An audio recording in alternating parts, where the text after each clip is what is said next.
Hello guys, welcome back to another new mini vlog. তো আজকে আমরা বানাবো একটা নিউ রেসিপি, যেটা হচ্ছে ডাল পুরি। ফার্স্টে মুগের ডালটা 2 ঘন্টা মতো ভিজতে দিয়ে তাতে আদা আর লঙ্কা দিয়ে মিক্সারে গ্রাইন্ড করা হলো। দেন এই ডালের পেস্টটা একটা মিক্সিং বোলের মধ্যে ঢালা হলো। এবারে এর মধ্যে হলুদ গুঁড়ো, জিরে গুঁড়ো, ধনে গুঁড়ো, লঙ্কা গুঁড়ো, কুচনো ধনে পাতা, পরিমাণ মতো গোটা জিরে, ময়দা, তেল, পরিমাণ মতো লবণ দিয়ে ভালো করে মেখে নেওয়া হলো। আর এটা জল দেওয়া হয়নি, কারণ ডালটার মধ্যে অনেকটা জল ছিল। ব্যাস, মাখা কমপ্লিট। এবার এটা কিছুক্ষণের জন্য রেস্টে রেখে দেওয়া হবে। এবারে ওই ময়দার ডোটা থেকে লেচি বানিয়ে রাখা হলো। এদিকে কড়াইয়ের মধ্যে তেলও গরম করতে দেওয়া হয়ে গেছে।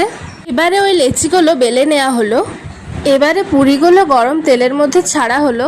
আর দেখো, তেলে দেওয়ার সাথে সাথেই পুরিগুলো কি সুন্দরভাবে ফুলে উঠছে। সব পুরিগুলো ভাজা কমপ্লিট। আর এই পুরিগুলো আমরা খেয়েছিলাম মশলা ছোলার ডাল আর ডিমের কারির সাথে। তোমরাও এটা বাড়িতে ট্রাই করতে পারো। তো দেখা হচ্ছে আবার পরের মিনি ভ্লগে। তো